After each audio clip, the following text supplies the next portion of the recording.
les représentants du corps diplomatique ici présents. Ensuite, Madame Jolim qui est parmi nous et pour qui nous avons organisé cette petite rencontre d'aujourd'hui, car vous serez à partir d'aujourd'hui notre consul aux États-Unis. Et ensuite, je vois évidemment toute l'équipe des affaires étrangères. Commençons bien. Joyeux Noël à vous tous. Joyeux Noël, et puis que le nouvel an qui arrive soit une année aussi, annonce une année, ça, je vais tousser de temps en temps, hein, annonce une année donc qui sera, je pense, une année extrêmement productive pour nous tous. Quand je dis pour nous tous, c'est chacun de nous ici. Donc avant de passer à la cérémonie donc, de la remise du exéquatur, c'est ça? J'apprends toujours, vous avez vu. J'aurais voulu profiter d'aujourd'hui, dans cette fin d'année, non pour faire un bilan, mais surtout pour partager avec vous ce que je pense sera pour nous 2018. Pour le ministère des Affaires étrangères, évidemment, mais aussi pour le pays. Et pour comprendre l'action que mène le ministère actuellement, il faudra positionner donc cette stratégie dans la stratégie globale du pays. Et pour rappeler en quelques mots l'histoire, nous sommes ici parmi nous aujourd'hui, en famille, et nous pourrions aussi parfois reconnaître une chose extraordinaire, que ce petit pays, ce petit caillou lancé dans l'océan par le Seigneur, qui était voué à être un État qui échoue, a failed state, selon les plus grands consultants économiques anglais, que ce petit pays a réussi à sortir de cette situation d'un pays condamné à l'échec, à un pays qui a réussi non seulement à émerger au niveau en tant que pays, en tant que nation, mais nous avons réussi aussi à émerger en tant qu'une des meilleures économies de cette région et de l'Afrique. Et ceci, c'est grâce à vous tous ici.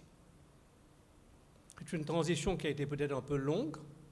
Nous n'avions pas connu que des moments faciles, mais nous avions réussi quand même en tant que nation à construire sur une base absolument minime une économie à monoculture de sucre, et à développer par la suite, à devenir aujourd'hui une économie qui est respectée partout, respectée de par le monde.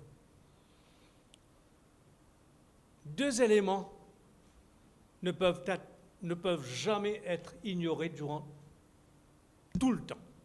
Premièrement, la nation. Nous sommes devenus, et ça n'a pas été facile, nous sommes devenus un exemple pour la planète d'une nation multiraciale, multiculturelle, multireligieuse, multi-tout. Et nous avons prouvé à une planète qui est toujours en conflit, à une planète qui est toujours en guerre, à une planète qui ne cherche que des conflits, des problèmes, nous avons prouvé que nous pourrions être un arc-en-ciel, une émanation de ce que est l'idéal d'une nation. Une nation sur une planète qui appartient à tout le monde. Nous l'avons fait. Et je pense que petit à petit, l'île Maurice sera une référence mondiale en matière de coexistence pacifique, en matière du respect de l'autre et en matière de vivre ensemble dans la paix. Nous ne devions jamais, à aucun moment, prendre le moindre risque lorsqu'il s'agit de l'unité nationale. Et croyez-moi, ce n'est pas facile. Il y a à peine quelques semaines, nous avons frôlé une situation sociale dangereuse. Nous l'avons évité parce que nous sommes une nation mûre, une nation qui a su comprendre le risque et qui a su prendre les décisions qu'il fallait. Donc, vigilance à toute épreuve lorsqu'il s'agit de la nation elle-même et du fait que nous sommes tous, je le dis toujours, nous sommes tous enfants d'un même Dieu. Nous sommes tous enfants d'un même pays avec les mêmes droits, les mêmes devoirs. Nothing will change beyond this. Nation for all, premièrement. Deuxièmement, l'effort national. Et là, je ne vais pas être critique, je constate.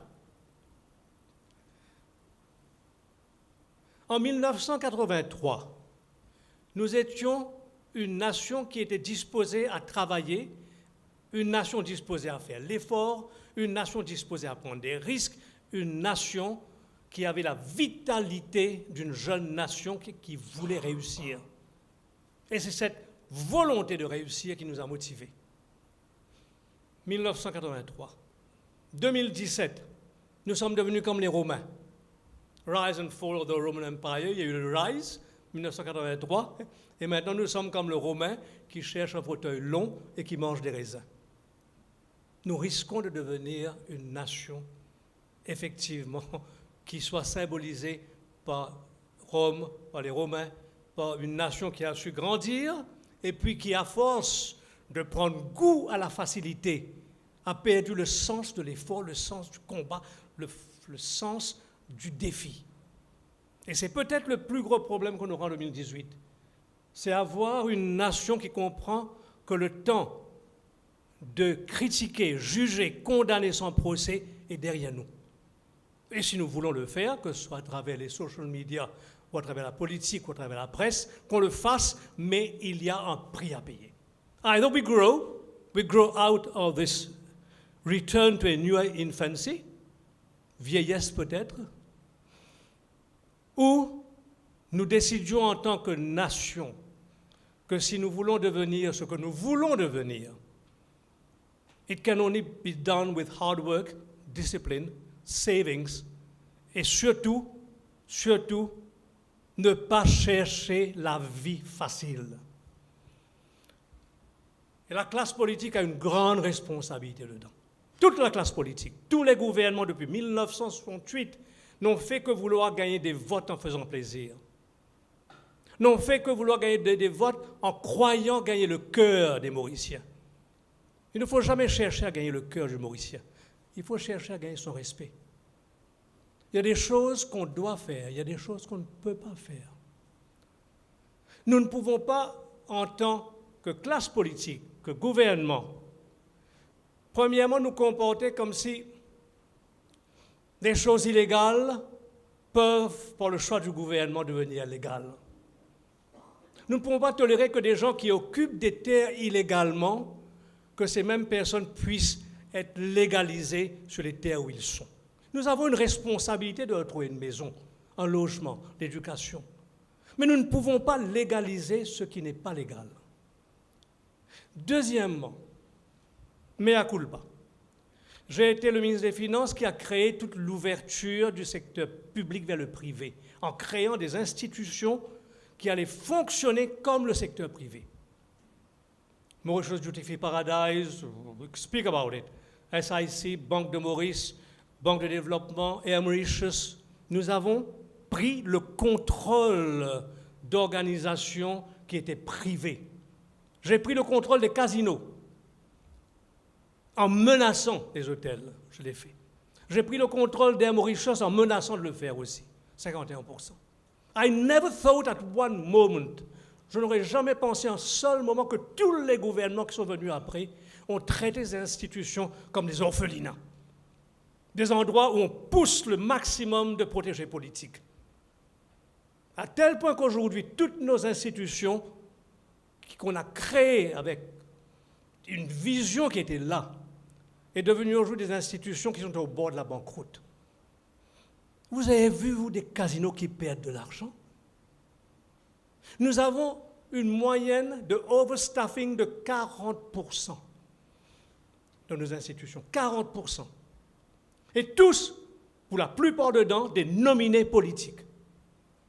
Air Mauritius est devenu aujourd'hui une institution où il y a des groupuscules qui opèrent à l'intérieur du système sans aucune fidélité à l'institution. Et chaque groupuscule représente un parti politique. Tous les partis politiques ont déconné. Tous. Il y a même un député qui est maintenant au Parlement, en 2005, et qui a dit, à la veille des élections, il dit, mon récit enfonce encore 8 dimoun dans le casino. Et ça, la politique. Et this is what we want for this country. Je parle de ceci parce que ce sont les conditions de base pour réussir ce de quoi je vais vous parler. Unité nationale, une nation qui travaille et un gouvernement aussi qui doit faire son autocritique et accepter que things will have to change for a better future. La stratégie, c'est quoi? Nous sommes passés d'une stratégie de survie en 1983, crise économique majeure, il fallait survivre, donc c'était une stratégie de survie qui a abouti finalement à un développement économique spectaculaire. 2017, c'est complètement différent. On n'est plus dans une situation de survie économique. Nous sommes dans une situation où nous pouvons aspirer à être une grande puissance régionale. Nous avons en nous, chaque Mauricien, ce potentiel pour construire ce pays et en faire un pays phare, a lighthouse for the region, for Africa. Nous pouvons devenir, et c'est ça la phase 2. La phase 2 de cette stratégie économique est complètement nouvelle. Nous sommes en train de dire aux Mauriciens, on n'est plus un caillou de moins de 2000 km² jeté dans l'océan. On n'est plus un caillou. Nous sommes un État-océan. Nous sommes une petite île et nous contrôlons, je dis bien nous contrôlons, une zone maritime de 2,3 millions de km², un continent. Et ce transfert psychologique qui est nécessaire pour qu'on puisse envisager les grands projets d'avenir implique que dans notre tête, on ne pense plus à l'île Maurice en tant que ce petit caillou. Donc il fallait survivre, il fallait donc développer le petit caillou, emmener la zone franche, emmener le tourisme, emmener le centre financier, emmener le sucre, emmener le thé et tout. La nouvelle stratégie est basée sur une vision de l'île Maurice en tant qu'État-océan, en tant qu'un pays qui peut aspirer à gérer une zone maritime de 2,3 millions de km² qui nous connecte avec la région asiatique, qui nous connecte avec la région africaine, qui nous connecte aussi avec la région australienne. Huge! Ça, c'est Maurice. Ça, c'est demain. Et le tout est basé sur quoi? Comment donc aboutir à cette expansion en termes de notre vision, en termes de notre approche? Nous avons dit donc qu'il faudra diversifier et avoir 3 ou 4 nouveaux piliers que j'avais annoncé en 2015. Le premier pilier, évidemment, reste le Blue Economy, l'océan, puisqu'on parle de l'océan. 2 conditions majeures pour l'océan. Premièrement, exploitation soutenable, sustainable de l'océan. Donc, prendre les ressources, mais aussi protéger cet océan. Deuxièmement, évidemment, l'océan a besoin d'un port, une zone maritime pour l'île Maurice qui s'étendra 4 fois plus grand que ce qu'est actuellement la zone maritime et qui sera donc notre poumon ou notre connectivité commerciale avec le reste du monde, avec l'Afrique surtout. Et le troisième composant, évidemment, auquel les gens n'y croyaient pas tellement, la stratégie africaine. Un rêve il y a 3 ans, aujourd'hui une réalité, je reviendrai dessus après. Ces 3 composants ont un élément commun.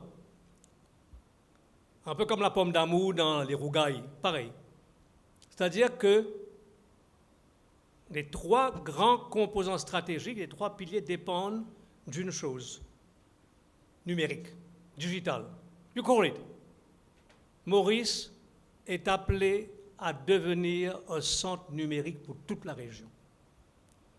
Et dans les 10 ans qui viennent, je pense que nous serons, pour l'Afrique, ce que l'Estonie est pour l'Europe, c'est-à-dire un phare sur le plan digital, sur le plan numérique, à tous les niveaux. Je prends un exemple, la pêche. La pêche, je suis en train de négocier avec Bruxelles. Nous aurons un système donc système de contrôle des prises de poissons électroniques. Satellitaire, électronique, ce sont tous des nouvelles technologies qui demandent donc une intervention, une présence numérique à tous les niveaux. C'est ça les 3, 4 grands composants. Le digital, l'océan, le port et l'Afrique.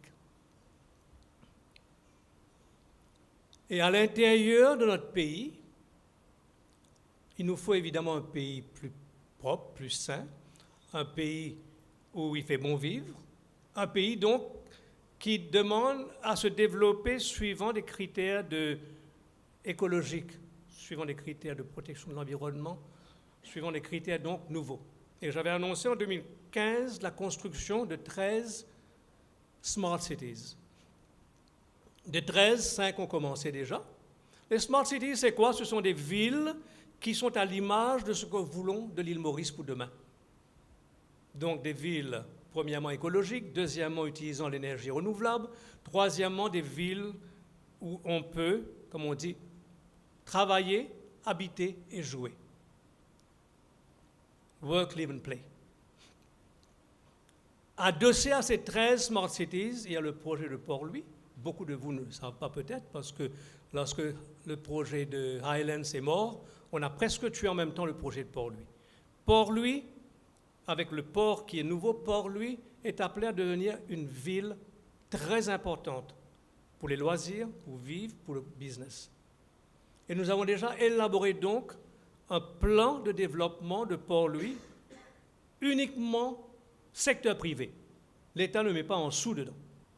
C'est le privé qui prend la charge donc de faire de Port-Louis ce que sera le nouveau Port-Louis dans 15 ans. On a donc découpé Port-Louis en 8 zones, donc Chinatown, donc à Pavasicat, donc ici le centre de Port-Louis. Et ce sont des groupes de privés qui vont donc emmener un développement qui soit compatible avec les aspirations du pays. Voilà un peu sur le plan intérieur. Newport-Louis et puis les Smart Cities qui vont nous donner une occasion d'avoir l'île Maurice beaucoup plus agréable à vivre plus tard. Ça, c'est la stratégie nationale. Comment nous, notre ministère maintenant, comment nous, avec vous-même, le corps diplomatique, comment est-ce que nous allons opérer pour être une courroie de transmission dans cette mouvance vers le devenir d'une nation qui sera une puissance régionale. Incontournable. Maurice sera incontournable. Je le vis déjà. Je voyage en Afrique, je peux vous le dire, nous sommes incontournables déjà. Et je reviendrai après sur les 4 grandes messes qui auront lieu en 2018. Donc sur le plan ministère, nous avons évidemment, nous aussi maintenant, à nous adapter, parce que le ministère a une structure qui date de l'indépendance. Et puis, numérique, digital oblige, nous ne pouvons pas avoir un ministère qui continue à fonctionner sur des dossiers qui vont à Oucha, qui passent par M. Déby, qui viennent chez moi après 5 jours, qui remontent. Non. Donc, le ministère, c'est 2 plans. 1, restructuration. Et là, je souhaite rassurer chacun de vous ici. La restructuration ne peut que jouer en faveur de chacun de vous ici. It's a win-win situation for each of you. N'ayez pas peur. Seulement, il nous faut une nouvelle structure qui soit une émanation de ce qu'on veut faire pour l'avenir et puis qui va vous permettre aussi beaucoup plus de chances de promotion, beaucoup plus de potentiel d'osmose entre chaque département. Donc la nouvelle structure est en train d'être mise sur pied par l'Australie, le gouvernement australien, et puis toute la plateforme de diplomatie économique. La plateforme de diplomatie économique, c'est quoi? C'est la connectivité, une plateforme de connectivité, une plateforme donc multimédia, qui va permettre à chaque officier de traiter avec chaque consul, où qu'il soit, chaque ambassadeur, où qu'il soit, chaque officier de toute ambassade, afin de prendre des décisions dans l'espace, le temps le plus court possible. Ce sera l'une des premières plateformes qui va exister dans cette partie du monde. C'est une plateforme, un e-diplomatie plateforme, interactif et qui va vous permettre à vous tous d'opérer, d'entrer en contact, de parler, d'avoir des conversations en groupe, de prendre des décisions aussi lorsqu'il faut prendre. Ça, c'est le ministère. Premièrement, donc, la nouvelle structure. Deuxièmement, de e-diplomatie plateforme, qui sera la plateforme informatique qui va nous permettre d'agir beaucoup plus vite et plus efficacement.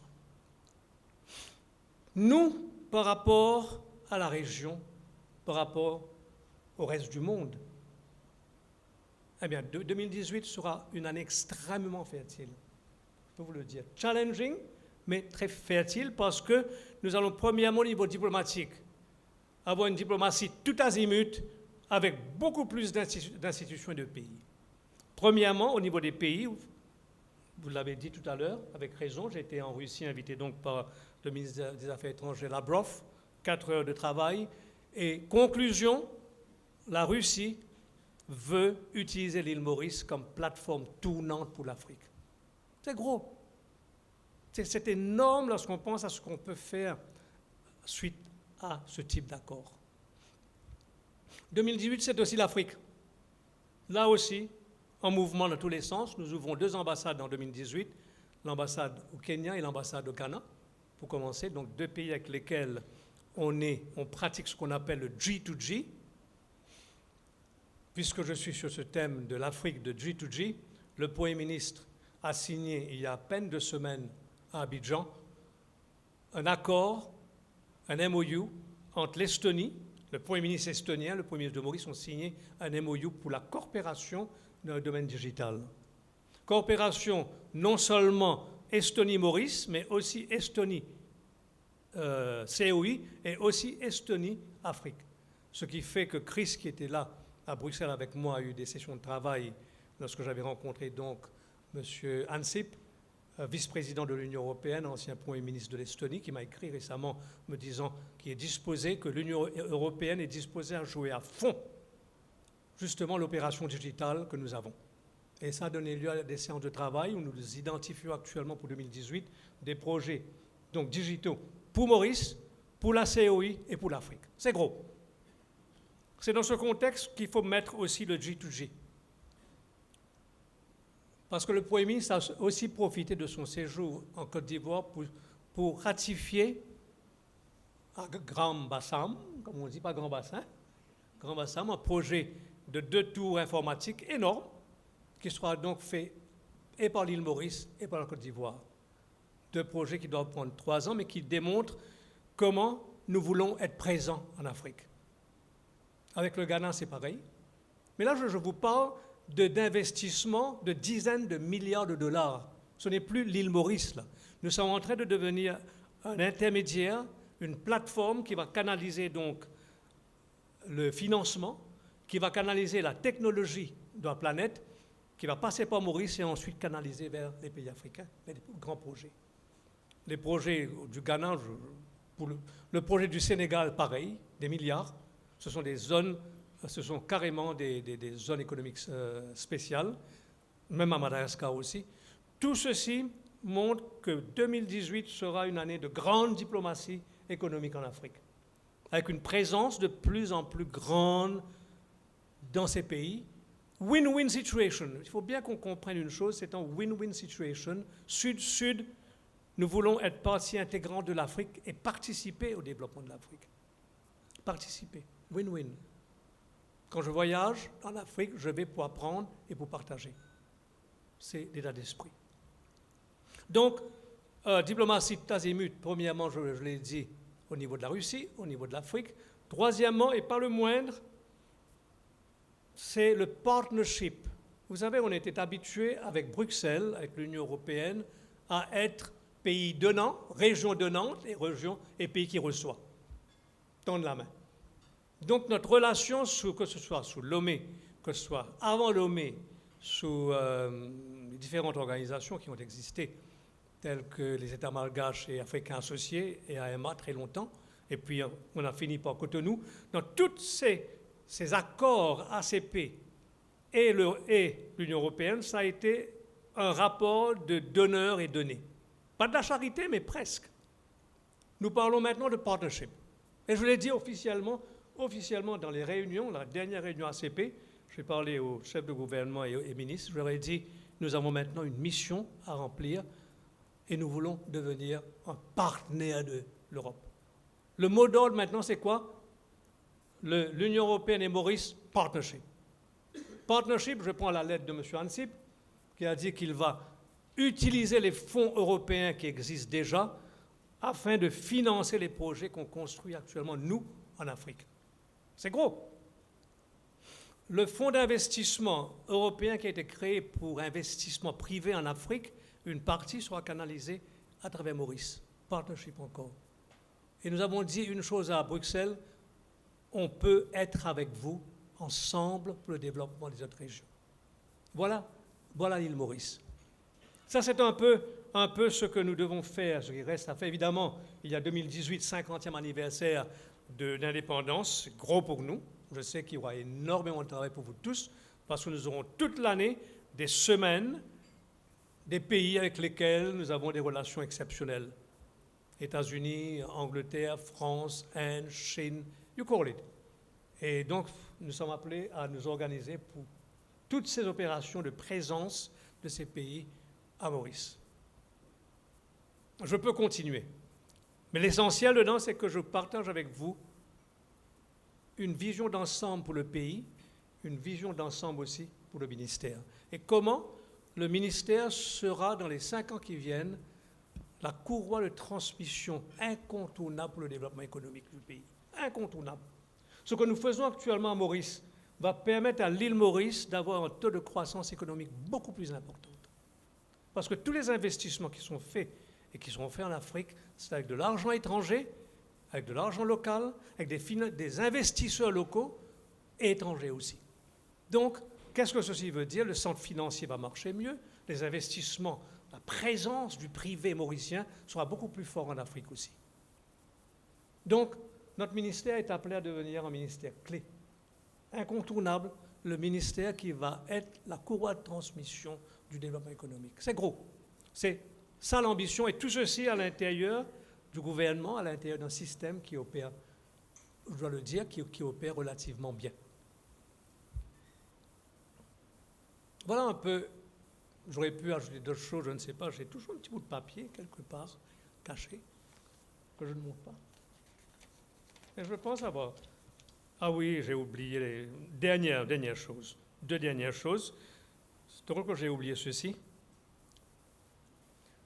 Nous sommes en train de signer des accords multilatéraux, régionaux, afin d'étendre le marché, le commerce de l'île Maurice avec le reste du monde. 3 accords sont en cours de finalisation. Nous avons signé premièrement le Trilateral FTA, l'accord trilatéral avec COMESA, SADC et IEC, qui va donner à l'île Maurice un marché de 800 millions d'habitants, 800 millions de consommateurs africains, plus que la moitié de la population de l'Afrique suite à cet accord donc trilatéral. 2e accord évidemment bilatéral est avec l'Inde, et 3e accord évidemment c'est un Free Trade Agreement avec la Chine. Les 3 sont en bonne voie. Au niveau de la région, je préside actuellement donc la COI. C'est vrai que je préside aussi à partir de janvier le groupe de contact sur la piraterie, qui a été créé par les Nations Unies afin de combattre la piraterie donc, en Afrique de l'Est. Nous prenons la présidence et je vais me battre pour que justement le groupe de contact devienne un groupe de contact permanent, parce que c'est un groupe mondial créé par les Nations Unies avec les Américains, même l'OTAN est dedans. Donc garder cette institution de façon permanente et avec des responsabilités élargies. Car ceci va nous permettre d'aborder quoi? En 2018, nous avons 4 grandes messes pour l'île Maurice. Premièrement, nous avons le Maritime Security Meeting avec les pays de la région, mais j'invite en même temps la Banque mondiale, le FMI, j'invite l'Europe, j'invite des ministres étrangers en dehors de la COI, en Afrique et en Europe. Tout ceci concerne encore une fois notre océan, la protection de l'océan, la protection maritime, qui est large, qui est la prévention de désastres, disaster management, qui est le fait que notre océan est utilisé pour la pêche illégale, pour la drogue et pour d'autres trafics illicites. Donc, nous aurons fin février la réunion de la COI touchant donc le maritime security. C'est une première. Maurice va émerger de nom très fort. C'est une première pour la région et ça va déborder évidemment hors de la région. Deuxièmement, nous organisons à Madagascar au mois d'avril autosuffisance alimentaire pour la région. Donc, nous avons travaillé avec Madagascar et les autres pays de la région pour que nous devenions autosuffisants en matière alimentaire. 3e grande conférence au mois d'août à l'île de la Réunion, digitale. la région numérique, la COI digitale, 3 grandes messes. C'est une première. La COI a été mal gérée, mal gouvernée jusqu'ici, je dois le dire. On a mis de l'ordre. J'ai été même très dur, je dois le dire. Il fallait le faire. Une organisation qui ne rend pas les comptes après 6 ans en problème. Donc, il fallait mettre de l'ordre. On est en train de mettre de l'ordre dedans, mais en même temps, nous sommes en train de donner à la COI une dimension beaucoup plus grande avec ces grandes conférences qu'on organise. Et quatrième, évidemment, vous avez entendu parler du Africa Economic Platform. On l'a eu l'an dernier. Eh bien, l'Union africaine a accepté que ce soit host une deuxième fois Maurice en mars. Et le Africa Economic Platform, c'est quoi? Ce sont des chefs d'État africains qui viennent, qui rencontrent le secteur privé africain et autres. Ils vont jouer au golf, pourquoi pas? Donc ça marche.